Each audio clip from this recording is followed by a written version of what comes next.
Yo, what's going on, guys? It's Garrett, and in today's video I'm finally bringing you guys the top 5 designs of the week number 44. And I was really sick this whole entire week and on Saturday, so I couldn't get this video pushed up until Sunday evening, but I finally got time to record my voice and do everything else for that. So I don't want to talk too much about this, but let's get right into the top 5 itself. So starting off, we have the 5th place with Youth, who did a Twitter header for Driscolley, and overall gave him an 8.5 out of 10 on this one. And this was a pretty dope DNA style theme one. This is having a green color scheme to it, and nonetheless the whole entire backing and then effects onto it was really sick. I do enjoy the kind of glowing effects they have throughout everything. I really enjoy how you made the S in the middle of Driscolley, just a pretty decently sized color of green, and it really kind of like makes sure that everything pops without inside of it. The flares you have that's around everything is kind of awkward, and the motion blur you had to be on the text just doesn't really work well, but the white text really works that kind of light bubble on the left hand side, and then the green DNA of course works together really well with the green in the middle. But overall, man, everything was done really sick. I would just worry about that motion blur and worrying about putting everything else like that, but nonetheless you did an insane job, and an 8.5 out of 10 and a 5th place. So the 4th place we have Enzo Designs, who did a Twitter header for Dare Yucky, and overall gave him an 8.8 out of 10 on this. And this had a pretty cool, Aztec theme to it, so it was pretty kind of creative in a sense. And I would have gave it a higher placement, but there's just like a couple things that you had to worry about, and there was a lot of pixelation in between your stocks that you used inside of your image. The statue on the left-hand side was just really pixelated around the nose area and the hair, which you probably didn't realize, but if you took it and you made it a lot larger than you really had without it being a smart object, you lost a lot of quality with inside of it.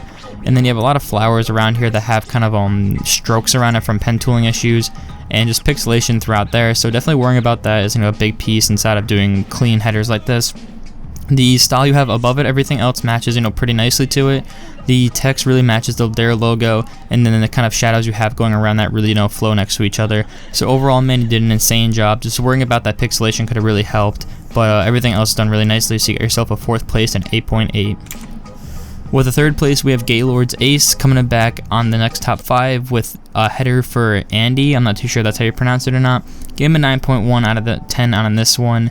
And the high reason why I gave him such a high score is I thought the backing was done, extremely well. It was something, really creative inside the piece, but the font choice just wasn't there. I thought that, the text could have been done differently, or something could have done at least a little bit better. The text was just really whack, and I thought that, a different font choice could have matched things better. And using layer styles like that could, really change the piece. I don't like how you have the layer style that has a double drop shadow on it, just because it really takes away from the whole entire thing. But overall, the backing was done really nicely. The clash of different time arrows was pretty cool. How you have the neon Chinese signs versus the statues and then the chapels and stuff. But overall, it's a really insane piece. You got yourself a 3rd place and a 9.1 out of 10. With the 2nd spot, we have Hefix Designs, who did a logo design, and I believe this is either the 1st or 2nd logo design on the top 5 out of over 44 weeks. And I gave him a 9.8 out of 10 on this one, and this is for G Fuel, which you guys don't know, it's kind of that energy supplement for gamers and workout people. But overall, I thought this was a pretty dope logo within itself. It was something very clean and modern for the the new era, not new era, but the new year. 2017 is probably gonna be a really modern year with a lot of cool advertisements, so I thought this was really unique and a really good push forward. I do want to compliment you how you had everything the same height, length, and width and everything like that, because a lot of people do these text logos and really don't worry about that. The whole entire thing really flow nicely with each other, so I really did enjoy that. I would definitely want to see this pushed onto actual G Fuel things, so if you could print this out with your own advertising stuff like that, it could really make your eye visible to what it could look like in person. But overall, man, I really did enjoy this, and there's nothing really bad about it, but you did an insane job, and you got yourself a 2nd place and a 9.8 out of 10. With the 1st place, we have Wolves GFX, who did a Twitter header, and I'm not too sure who this is for, but nonetheless, it was an insane 3D one. Gave him a 10 on 10 on this one. And this is just something, those are really unique styles that I think look really nicely with each other, and this could be used for motion design and stuff like that, but overall it did an insane job. I thought that the render itself was done really nicely. I like how it's kind of has that bronze look on top of it. You had a lot of work in your portfolio. There's a lot of 3D stuff like this, and you're really keeping the cool style together. So if you guys are definitely looking at this right now, I'd check out his portfolio to see other works so you guys know what I'm talking about. Overall, man, everything was done really nicely, and I really had nothing bad to say about this, but you got yourself a 1st place and a 10 out of 10, so I'd be super proud of that. And that's basically going to be it for this week's top 5.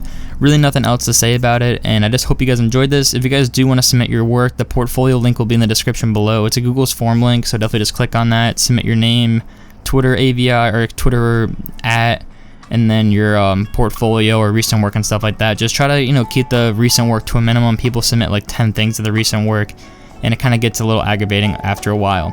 But overall, that's going to be it for this week's top 5. If you guys do want to see any special videos on my channel, let me know in the comment section below. And if you guys do want to see anything special for my 16,000 subscriber pack, of course the comment section below is open, or my Twitter DMs, or whatever you guys prefer. But other than that, that's really have all to say. I hope you guys enjoyed the video, and I'll see you guys in later on. Peace out.